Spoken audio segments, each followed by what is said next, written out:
Gálatas 2, do versículo 11 ao versículo 21. Amém? Gálatas 2, versículo 11, diz assim então a palavra do Senhor. Quando, porém, Pedro veio a Antioquia, enfrentei-o face a face por sua atitude condenável. Pois antes de chegarem alguns da parte de Tiago, ele comia com os gentios. Quando, porém, eles chegaram, afastou-se e separou-se dos gentios, temendo os que eram da circuncisão. Os demais judeus também se uniram a ele nessa hipocrisia, de modo que até Barnabé se deixou levar. Quando vi que não estavam andando de acordo com a verdade do Evangelho, declarei a Pedro diante de todos: você é judeu, mas vive como gentil e não como judeu. Portanto, como pode obrigar gentios a viverem como judeus? Nós, judeus de nascimento, e não gentios pecadores, sabemos que ninguém é justificado pela prática da lei, mas mediante a fé em Cristo Jesus.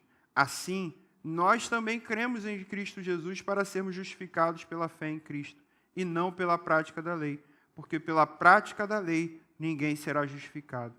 Se, porém, procurando ser justificado em Cristo, descobrimos que nós mesmos somos pecadores, será Cristo, então, ministro do pecado? De modo algum. Se reconstruo o que destruí, provo que sou transgressor, pois por meio da lei eu morri para a lei, a fim de viver para Deus. Fui crucificado com Cristo, assim já não sou eu quem vive, mas Cristo vive em mim. A vida que agora vivo no corpo, vivo pela fé no Filho de Deus, que me amou e se entregou por mim. Não anulo a graça de Deus, pois se a justiça vem pela lei, Cristo morreu inutilmente. Muito bem, queridos, vamos orar mais uma vez? Feche seus olhos. Senhor, nós te louvamos nessa manhã mais uma vez e te pedimos nesse momento a sua direção para que possamos anunciar a tua palavra com fidelidade e que o Senhor possa transformar o nosso coração a cada dia por meio da tua palavra, para que possamos ser cada vez mais parecidos com Cristo. Que em tudo o Senhor receba a glória nessa manhã e que nós possamos receber a tua graça. É o que nós te pedimos. Em nome de Jesus oramos. Amém.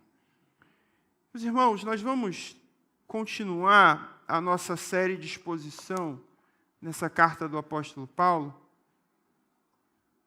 E nós temos observado como Paulo aborda o tema da suficiência de Cristo na salvação do homem. Paulo nos explica a mensagem do Evangelho. E o cerne dessa mensagem é aquilo que nós falamos em nosso último encontro, que é a boa notícia daquilo que Cristo fez para nos reconciliar com Deus. E essa afirmação, queridos, traz alguns desdobramentos que merecem um pouco da nossa atenção. Se o Evangelho é uma boa notícia, podemos então pressupor de que existe uma má notícia. E que má notícia é essa? A notícia de que, em decorrência do nosso pecado, estávamos afastados, estávamos distantes, em uma condição de inimizade com Deus. E à luz, então, dessa má notícia, nós podemos compreender a boa notícia do Evangelho. Éramos inimigos de Deus, mas fomos reconciliados com Ele por meio de Cristo Jesus. Por isso o Evangelho é a boa notícia daquilo que Cristo fez para nos reconciliar com Deus. E o que Cristo fez, queridos? Cristo viveu uma vida de retidão, uma vida perfeita, sem pecado, se entregou a uma condenação que era nossa, morreu na cruz em nosso lugar e ao terceiro dia ressuscitou, assegurando assim que o seu sacrifício havia sido aceito por Deus. Há, porém, nessa boa notícia do Evangelho, um componente que merece destaque. Quando lemos a afirmativa, podemos perceber que existe um sujeito ativo nessa oração.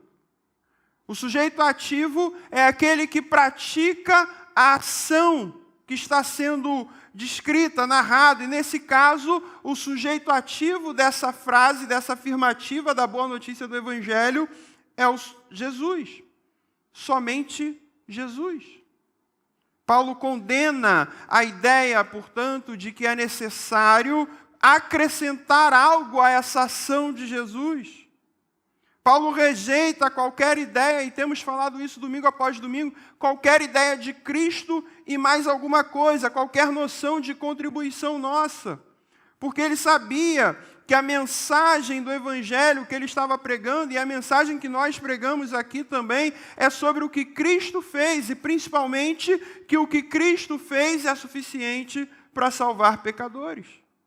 Essa era a mensagem de Paulo. Na semana passada, então, o pastor Bruno nos falou aqui sobre como somente a fé em Cristo é suficiente para a salvação. A salvação assegurada em Cristo não precisa, portanto, da nossa contribuição. Não precisa da nossa colaboração. Por quê? Porque se trata daquilo que Cristo fez. O Evangelho não requer de nós nada além de arrependimento e fé, porque Cristo é suficiente. E é isso que Paulo está ensinando. E saber que Cristo é suficiente nos leva à verdadeira liberdade. A liberdade de saber que não existem mais amarras que possam nos aprisionar. A liberdade de saber que essas amarras, sejam elas físicas, religiosas, emocionais ou espirituais, em Cristo e somente em Cristo experimentamos a verdadeira liberdade. Somos livres para nos reconciliarmos com Deus por meio de Cristo. Essa é a mensagem de Paulo. Mas apesar disso, há um problema nisso tudo. O nosso coração corrompido insiste em se aprisionar a amarras do qual Cristo já nos libertou. Quando não compreendemos claramente a mensagem do Evangelho, somos facilmente conduzidos às amarras da religiosidade. Infelizmente, foi isso que aconteceu com o apóstolo Pedro aqui em Gálatas 2. Mesmo conhecendo a verdade do Evangelho, Pedro mostra o perigo que nós corremos, que ele correu e nós também corremos no nosso tempo, de vivermos uma vida em desacordo com a verdade do Evangelho. Paulo foi tragado pelas amarras da religiosidade. E diante dessa realidade, Paulo confronta Pedro. Pedro é confrontado por Paulo, e isso nos ensina duas lições importantes que eu queria refletir com os irmãos nessa manhã. Eu gostaria de refletir a primeira dessas lições, que vai dizer sobre o perigo de vivermos em desacordo com a verdade do Evangelho. Paulo vai falar exatamente isso. No versículo 14, Paulo vai dizer o seguinte: Paulo vai dizer que percebeu que Pedro não vivia de acordo com a verdade. Versículo 14, quando vi que não estavam andando de acordo com a verdade do Evangelho. E esse viver em desacordo ou não viver de acordo com a verdade do Evangelho traz um perigo para nós. O Evangelho é sobre o que Cristo fez. E saber o que Cristo fez nos leva à verdadeira liberdade. E quando compreendemos essa verdade, vivemos de modo digno do Evangelho, mas Pedro mostrou para nós o perigo de vivermos em desacordo com essa verdade do Evangelho. Ao que parece, os irmãos vão se lembrar, em Atos 15, acontece ali uma assembleia, onde Pedro defende justamente uma prática oposta daquilo que ele estava fazendo agora. Ao que parece, depois dessa assembleia, que vemos em Atos 15, Pedro parte de Jerusalém e vai em direção a Antioquia. Inicialmente, a gente observa ali que Pedro desfrutava de uma certa comunhão. No versículo 12, o texto vai dizer que antes de chegarem alguns da parte de Tiago, Pedro comia livremente com gentios, Pedro sentava sem problema com gentios, Pedro desfrutava de uma certa liberdade. Pedro desfrutava de uma comunhão com todos os cristãos daquela região, quer fossem eles judeus, quer fossem eles gentios. A expressão utilizada aqui por Paulo, comer com os gentios, traz uma ideia, traz um significado de aceitação, uma ideia de nivelamento em relação aos judeus, a ideia de que eles eram ali um só corpo, uma só família. E como disse o próprio Paulo, a ideia por trás disso é que não existe mais judeu ou gentil, mas que Cristo é tudo em todos. Pedro desfrutava desse cenário. Pedro entendia essa realidade. A questão aqui é que havia uma comunhão plena. Havia uma liberdade plena. Mas essa liberdade desfrutada por Pedro foi ameaçada pelo medo. O texto vai dizer, ainda no versículo 12, separou-se dos gentios, temendo os que eram da circuncisão. O medo, queridos, é, sem dúvida, um dos maiores componentes da vida de quem vive em desacordo com o Evangelho. Quando nós olhamos para a narrativa bíblica, a gente vai entender como o medo faz parte da vida daqueles que não entenderam a suficiência de Cristo. Quando Adão e Eva pecaram, um dos primeiros sentimentos que eles tiveram foi o medo de Deus. O medo foi utilizado ao longo da história pelos mais diversos sistemas religiosos do mundo. O medo é utilizado até hoje, quando nós vemos, por exemplo, estamos em tempos de eleições. Quando vemos campanhas políticas, nós vemos a utilização do medo. Muitas das vezes as campanhas, os horários eleitorais, gastam muito mais tempo falando dos horrores do outro candidato do que das suas propostas em si. Eles se preocupam muito mais em ganhar o voto por medo do que pode acontecer caso o outro vença, do que com o seu projeto de governo em si. O medo, ele é utilizado. O medo é algo muito latente hoje no nosso contexto evangélico brasileiro. Pessoas que se convertem por medo de irem para o inferno. Pessoas que dizimam por medo do devorador, do gafanhoto. Pessoas que tomam atitudes, tomam ações por medo. Tem sido estudado hoje um fenômeno que tem crescido, ou melhor, que tem ganhado mais notoriedade, que é o fenômeno do abuso religioso. Esse abuso cometido por parte de autoridades eclesiásticas. E essas estruturas religiosas se baseiam, sobretudo, no medo. O medo de deixarem a cobertura espiritual do líder, o medo de serem excomungados da comunhão. As pessoas funcionam, servem e se submetem a diversos tipos de coisa por medo. Percebam, o medo segue movendo pessoas hoje. E esse mesmo medo moveu o apóstolo Pedro. E esse mesmo medo causou essa grande falha na sua vida. E essa queda, e essa falha do apóstolo Pedro o levou a dois perigos que eu gostaria de destacar nessa manhã. Quando vivemos em desacordo com o Evangelho, corremos os riscos de cairmos igualmente nesses dois perigos. O primeiro perigo de quando nós somos movidos pelo medo e, portanto, vivemos em desacordo com o Evangelho, é o perigo de nos transformarmos em um hipócrita. E foi dessa forma que Paulo classificou Pedro. Quando ele diz, no versículo 13, os demais judeus também se uniram a ele nessa hipocrisia. Paulo chama Pedro de hipócrita. O hipócrita é aquele que não vive o que prega, ou aquilo que acredita. Geralmente, quando nós pensamos em hipocrisia, naturalmente pensamos em comportamento, alguém que não se comporta, alguém cujas atitudes não condizem com aquilo que fala, com o seu discurso, com aquilo que prega, alguém cujas ações dão testemunho contrário às suas palavras.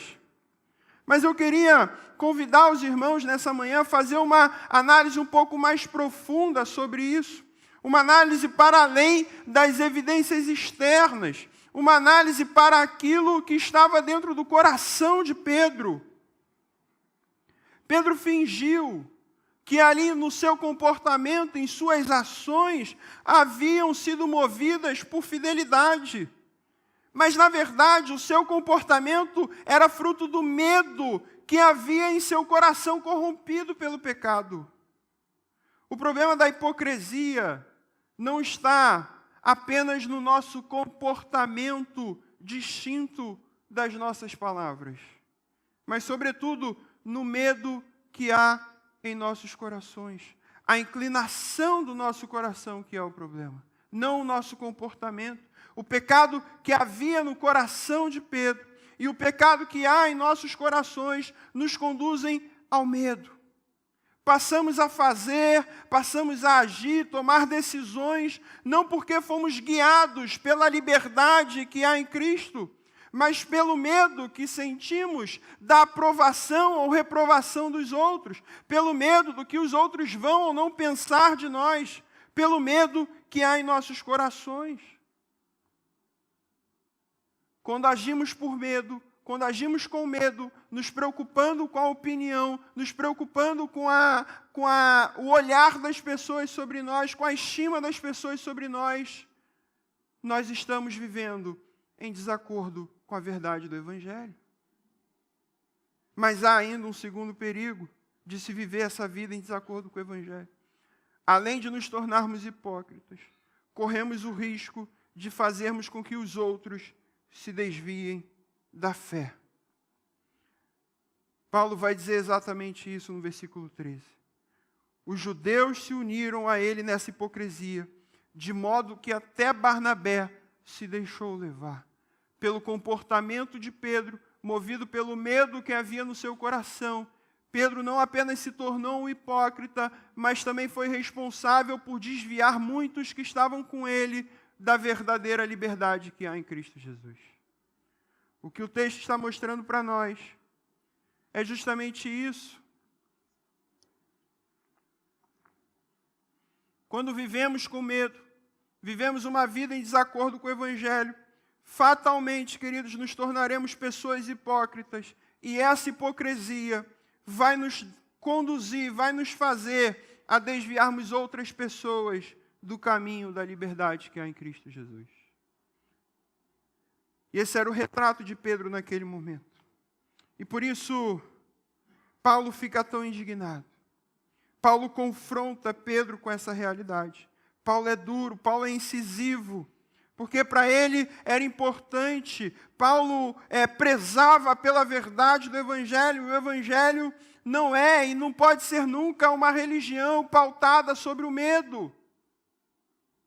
Ao mesmo tempo que Paulo é duro com Pedro, que repreende Pedro, Paulo apresenta também um remédio para o problema que Pedro estava enfrentando, aquele medo que havia no seu coração, que o havia o tornado um hipócrita e que o havia feito desviar outros da fé. E esse remédio, queridos, é uma das verdades mais fundamentais da mensagem do Evangelho. Uma convicção que precisa fazer parte da nossa vida, a verdade da justificação por meio de Cristo. Essa doutrina é fundamental para a nossa fé. Pedro havia se esquecido disso. Por vezes, nós nos esquecemos disso, de que somos justificados somente por Cristo. E isso nos leva a uma segunda verdade que eu queria refletir com os irmãos nessa manhã. A verdade de que a justiça de Cristo nos liberta do medo. Paulo introduz pela primeira vez na carta aos Gálatas a palavra justificação. Ele traz esse conceito de que ninguém é justificado versículo 16: ninguém é justificado pela prática da lei, mas mediante a fé em Jesus Cristo. Paulo traz essa doutrina para a gente. E a doutrina da justificação pela fé foi lema da Reforma Protestante. Os irmãos vão se lembrar, a história vai dizer que Lutero entendeu essa doutrina enquanto lia Romanos 1,17, que diz: o justo viverá pela fé. A doutrina da justificação ela é fundamental para nós cristãos. A pergunta que se faz é: como um homem pode ser justo diante de Deus? E essa pergunta é vital. E foi essa realidade de que o justo viveria pela fé que libertou Lutero da escravidão religiosa. Libertou Lutero, sobretudo, do medo. A história de Lutero é marcada por medo de se perder pela escravidão religiosa. Mas o que é essa justificação que foi tema central da Reforma Protestante? Essa palavra trazida pelo apóstolo Paulo para nós. A justificação, queridos, para nós protestantes, é um ato pelo qual Deus declara justo um pecador que crê em Cristo Jesus. Todas as palavras, queridos, dessa definição são importantes para nós. Precisamos entender que a justificação, portanto, ela se trata de um ato e não de um processo. Nenhum de nós, crentes em Cristo, é mais ou menos justificado do que o outro. A justificação é um ato e somos justificados somente mediante a fé em Jesus. Portanto, o que a gente observa na doutrina da justificação é que se trata aqui de uma transação imediata entre o Deus e o pecador que crê em Jesus, quando somos alcançados pela mensagem do Evangelho. Em nossa condição de rebelião contra Deus, respondemos a essa mensagem com arrependimento e fé. Cristo nos reconcilia com Deus e automaticamente, por meio de Cristo, somos declarados justos diante de Deus. A justificação é um ato de Deus e não um resultado das nossas obras. Pedro nega a verdade da justificação. Pedro se deixa levar pelo medo. E Paulo o faz lembrar essa verdade. Paulo contrapõe com um único remédio capaz de nos libertar desse medo. Paulo lembra a Pedro a verdade do Evangelho. Paulo fala que somos salvos pela fé em Cristo, porque Ele morreu por nós. E vivemos pela fé em Cristo, porque Ele vive por nós. A morte e a ressurreição de Jesus são verdades essenciais do Evangelho. Crer nessa verdade significa crer que estamos mortos para a lei, ou seja, não precisamos mais da ajuda da lei para sermos salvos, porque Cristo já nos assegura isso. Paulo lembra a Pedro ainda da graça de Deus. Os religiosos daquela época, e Pedro se deixou levar pelo medo dos religiosos, desejavam combinar a lei, as práticas religiosas com a graça de Deus, mas Paulo diz que é impossível.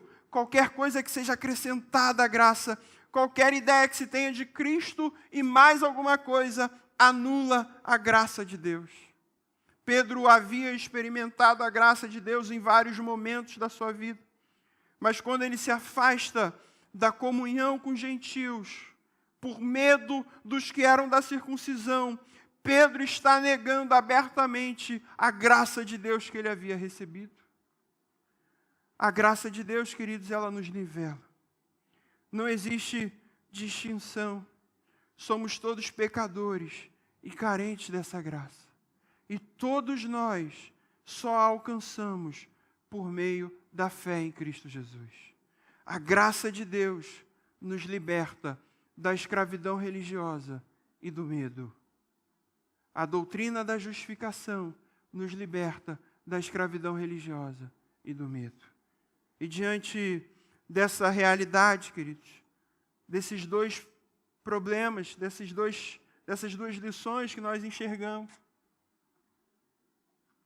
nós vimos que Pedro é movido pelo medo.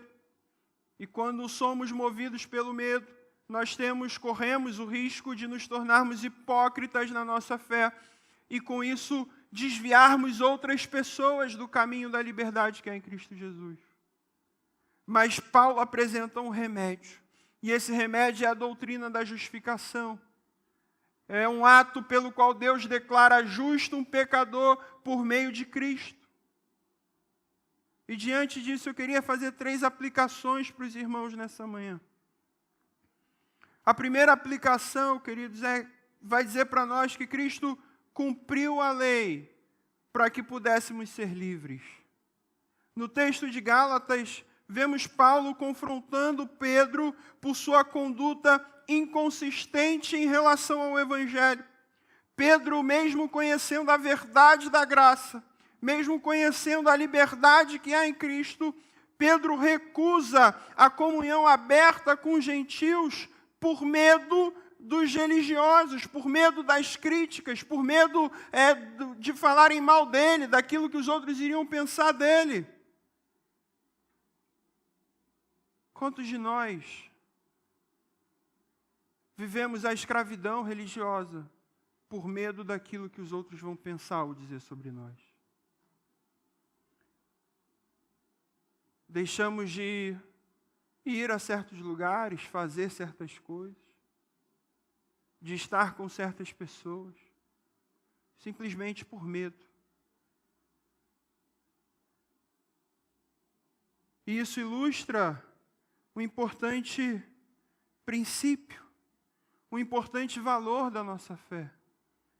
Cristo veio para cumprir a lei, para que pudéssemos ser livres do medo.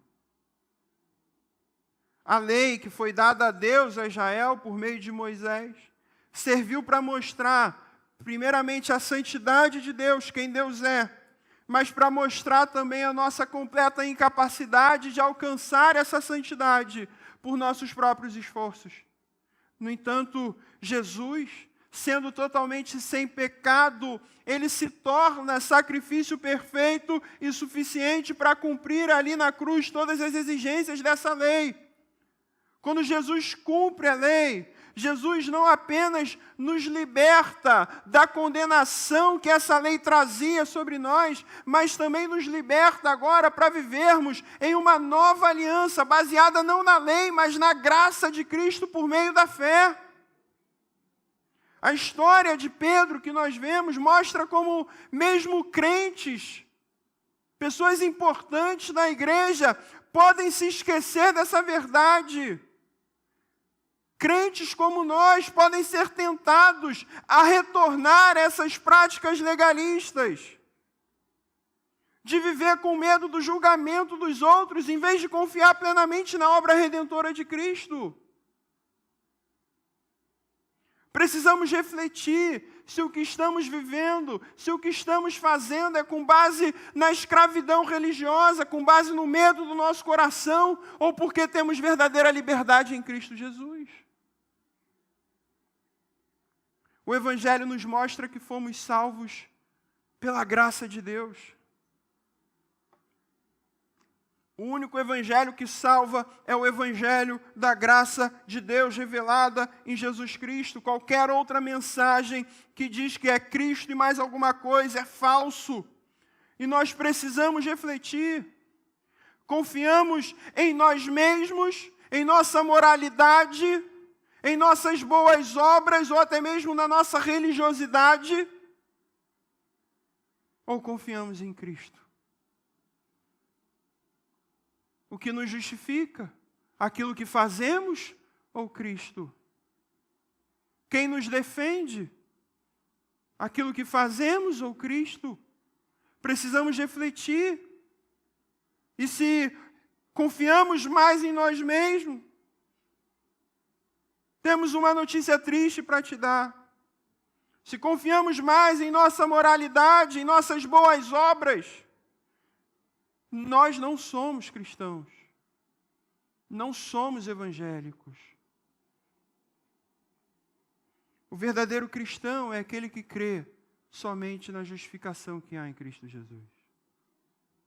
Precisamos refletir, estamos tentando combinar a lei com a graça?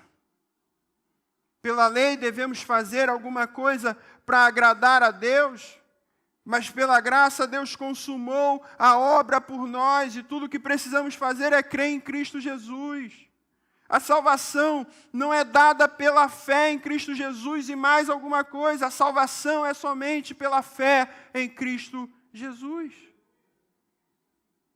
E isso nos leva à segunda aplicação para nós nessa manhã.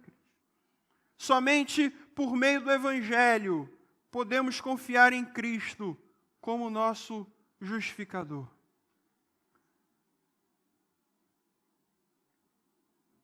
Isso não é apenas, queridos, uma doutrina teológica, mas uma realidade que deve transformar a nossa vida todos os dias.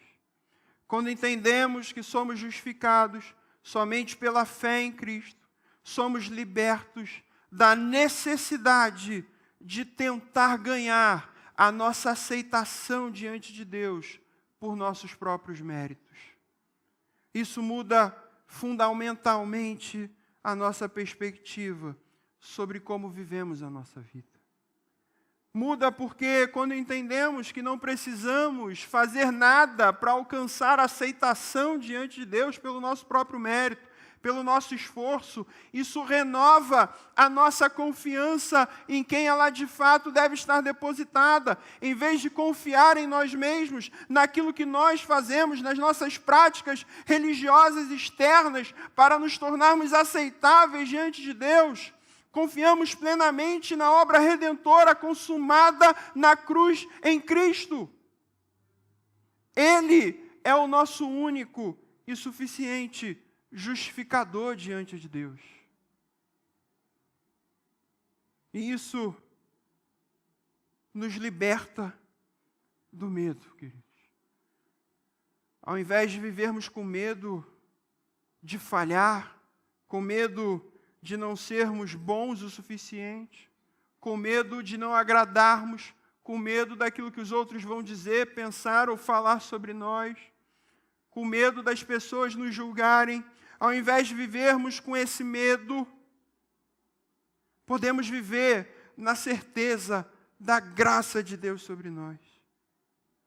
A mensagem do Evangelho, queridos, ela nos liberta do medo, do julgamento, não apenas de Deus, mas das pessoas também. Porque sabemos que Cristo já levou sobre si todos os nossos pecados e já nos tornou justos perante Deus de uma vez por todas. E por fim, uma última aplicação, queridos. E essa é uma aplicação muito pessoal. Aplicação que vai dizer que, se estamos em Cristo, podemos descansar na sua justiça. Sabe, queridos, como os irmãos sabem, eu me casei recentemente. E, pela graça de Deus, essa semana nós conseguimos um apartamento para nós morarmos de maneira definitiva. E na sexta-feira eu estava conversando com meu pai e eu disse a seguinte frase para ele: pai, eu tenho me sentido muito frustrado por não conseguir comprar tudo que eu preciso para o apartamento.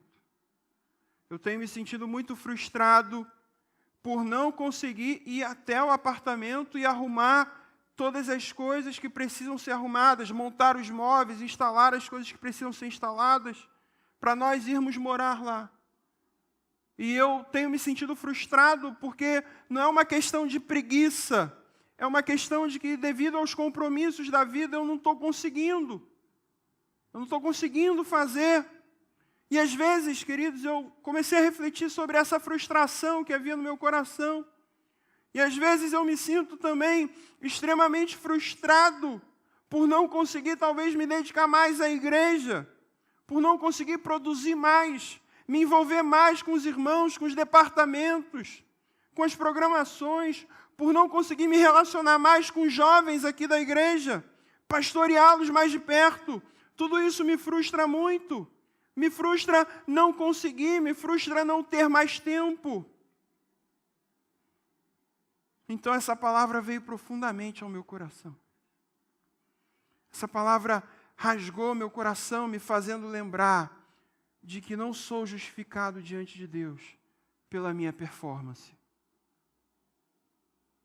Eu não sou justificado diante de Deus pela minha capacidade de me envolver, de produzir. Não sou justificado diante de Deus por nada que eu possa fazer. E talvez você esteja se sentindo assim nessa manhã, frustrado por algo que você não tenha conseguido proporcionar para a sua família, por algo que você não tenha conseguido desenvolver, algum projeto pessoal ou algo aqui na igreja. Essa palavra é um lembrete para nós. E assim como rasgou o meu coração, o meu desejo é que essa palavra penetre bem fundo no coração com essa verdade, a verdade de que nós não somos justificados diante de Deus por nossa própria capacidade. E por isso, podemos descansar na justiça de Cristo.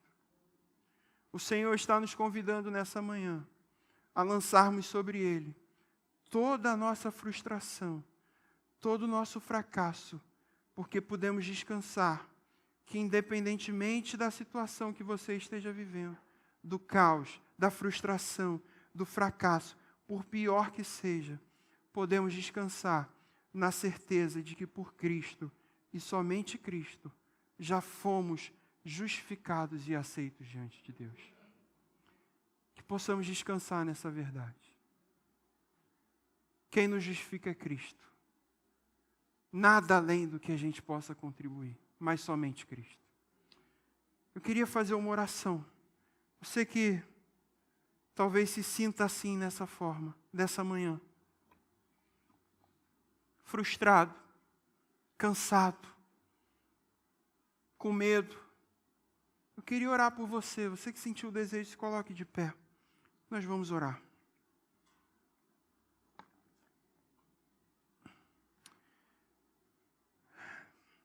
Deus, nós queremos te louvar nessa manhã. Te agradecemos, ó Deus, pela sua palavra pregada. Te agradecemos porque essa palavra continua falando aos nossos corações. Obrigado, ó Deus, porque em Cristo somos aceitos por Deus. E não tem nada, absolutamente nada que mude isso. Obrigado porque não depende de nós, mas somente por Cristo e pela cruz de Cristo. Que possamos lançar sobre o Senhor nessa manhã todo o nosso fracasso, toda a nossa frustração, todo o nosso medo, todas as nossas angústias, ó Deus, e descansar na verdade de que se estamos em Cristo, já somos justificados diante de Deus. Que seja uma verdade em nossas vidas e em nossos corações. É o que nós pedimos e te agradecemos. Em nome de Jesus. Amém, Deus.